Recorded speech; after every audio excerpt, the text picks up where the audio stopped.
All right, so we're going to talk about section 2.3 in this video and sort of sequence of videos. 2.3 is about linear functions and slope. The way I'm sort of organizing these for our class is I'm actually having us talk through chapter 2 a little bit out of order. So we're actually doing section 2.3 and 2.4 first before we sort of double back and cover sections 2.1 and 2.2. Part of what that means is we haven't talked at all about what the heck a function is or what that sort of word means. So a linear function, we're really just going to be thinking of these as linear equations. We can essentially just do these as equations, and that's how we're going to proceed. We'll sort of double back and sort of cover the function stuff once we've talked about section 2.3 and 2.4. So linear equations, we've talked about a few different times. We've talked about a few different forms for them. In general, the idea is you have sort of variables that don't have any sort of powers larger than one, right? Single x's, single y's, nothing squared, nothing cubed, no square roots, nothing like that. Very sort of plain equations. Call a linear equation because the equation can be visualized as a straight line, right? Linear equals line.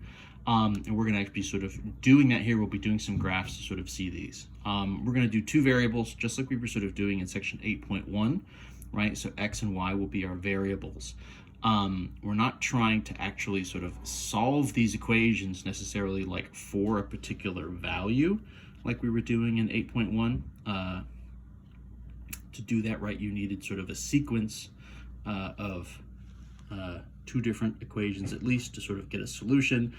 We're not really doing that. We're just going to be sort of essentially looking at the different forms of the equation and then trying to sort of graph it. So doing a visual for the different equations.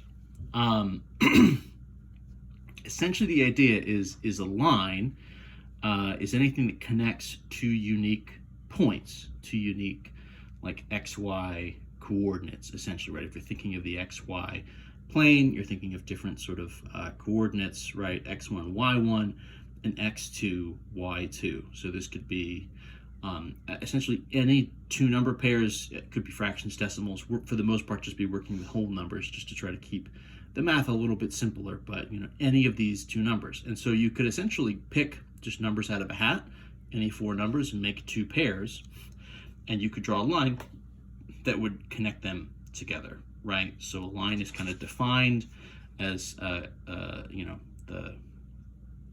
sort of way to connect any two points on the xy plane.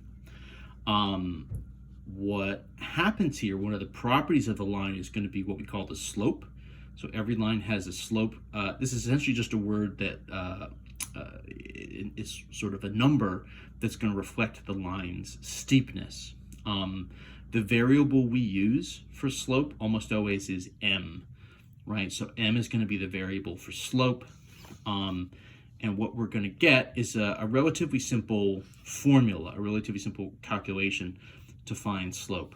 You can see it here. Hang on 1 second. Mind my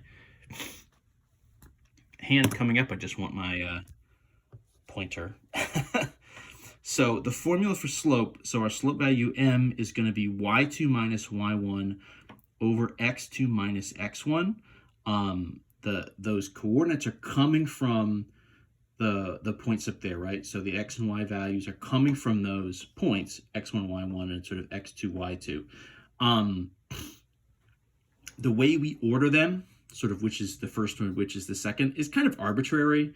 The most important thing is that you're sort of keeping the same order on the top and the bottom. So whatever sort of pair you're sort of identifying as pair number 1 and pair number 2, keep that consistent on the top and the bottom so that you're doing y2 minus y1 over x2 minus x1. I'm going to add one little note in here actually sort of while I'm talking. A lot of times slope is referred to as rise over run. And so what's happening here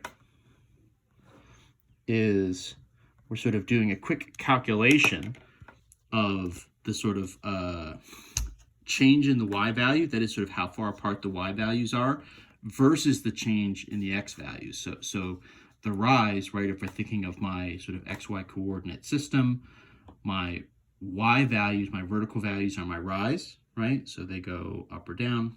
And then my run values would be my sort of horizontal values, my x values. So slope, a lot of times you'll hear sort of shorthanded as rise over run. So what this means for us is if we, let's say, just sort of pick essentially two random points, right? So find the slope for the line that goes through 1, 4, and negative 3, 2, right? So those pairs, I'm just going to sort of identify them, x1, y1, x2, y2.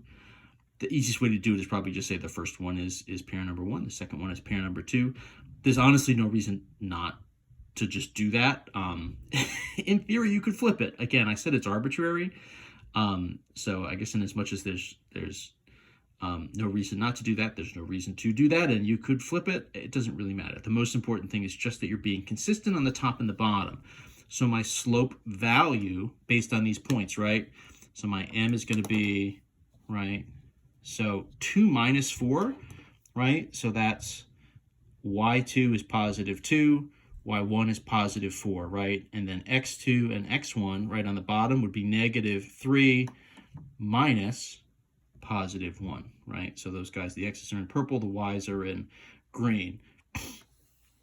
That's going to give me, in this case, right, 2 minus 4 is negative 2. Negative 3 minus 1 would be negative 4. So I get this sort of negative 2 over negative 4 as a fraction.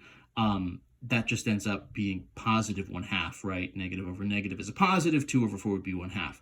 And that's going to be my slope. That's kind of one number that's going to represent the steepness of this line.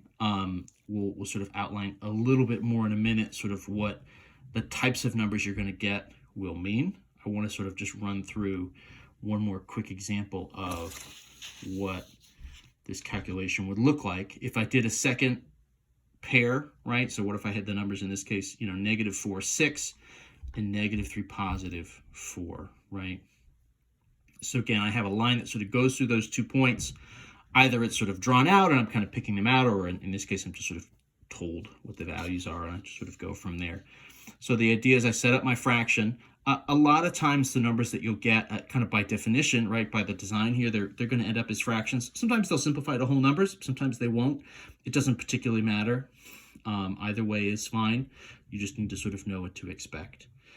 So again, I'm going to kind of label just the first pair x1, y1, the second pair x2, y2. I'm kind of color coding it here. The x's are purple and the y's are green. So when I set up my actual formula, right, it's sort of y2 minus y1. You can sort of see at the top of the screen the original slope formula, y2 minus y1. So that's 4 minus 6, right? This sort of 4 minus the 6. Then at the bottom, I'm doing x2 minus x1. So then that's negative 3 minus negative 4. Both of those are negative. If I subtract a negative, right, minus negative 4, that really is just plus 4. So you can see me in the red, just taking a minute to kind of clean up those numbers, right? 4 minus 6 would be negative 2. Negative 3 plus 4 would be positive 1. So we end up with sort of the slope negative 2 over 1. We could just call that negative 2. There are parts that you'll see in some of the later videos where it is helpful to think of the slopes always as a fraction because it's representing both a vertical y move and a horizontal x move. So having the rise and the run sort of separate can be helpful. If we're graphing, if we're just trying to sort of get a number, though, there's no reason not to just call it -2 and be done with it. So I would stick with that. What these numbers mean in general.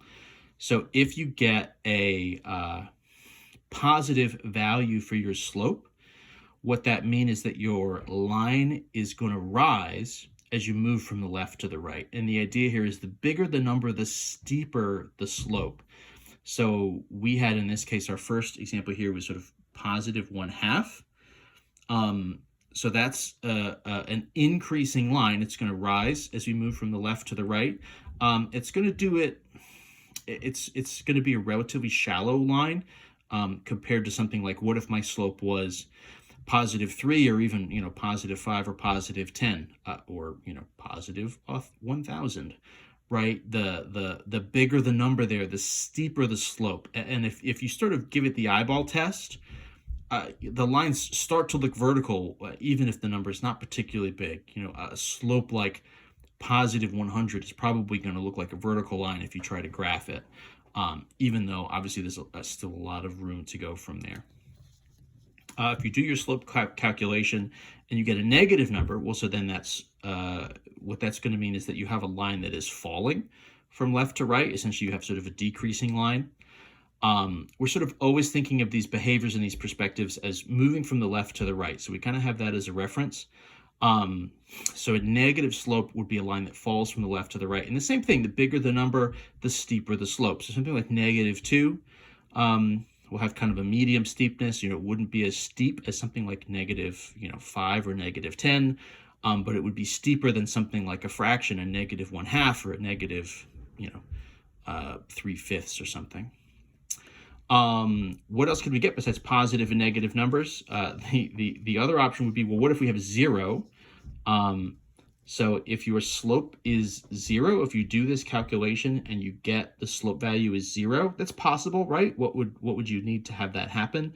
The answer is you would need to have a y values that cancel each other out, right? You need the top of that fraction, that slope fraction, to be 0. So if that happens, it's okay. It just means you have a horizontal line. So rather than having something that rises or falls, it would be totally flat, straight across. The other sort of version of that would be, well, what if your slope doesn't exist? That's going to happen if you have a 0 in the denominator, right? If you're dividing by 0, so if the x values cancel out, if the x values match, what that means for your line is it's a vertical line, right? All the x values are the same, so you're essentially just moving straight up and down. As far as the slope goes, that doesn't exist because it would mean we're dividing by 0. You could almost think of it as an infinite slope because it would be, in some sense, right, so steep that it's vertical. It kind of breaks the numbers, so we get this sort of does not exist value. So the 4 possibilities for the slope would be those. Either sort of rising left to right would be increasing, falling from left to right would be decreasing, or you could have a perfectly flat line, which is horizontal when the slope is 0, or you get this vertical line if you get a slope that does not exist, or would be, undefined if we're dividing by 0. So that's slope. That's the idea. We're going to sort of use this slope, right? This is sort of a number that helps describe our lines. So we're going to use that to sort of write some equations and do some graphs in the next few videos.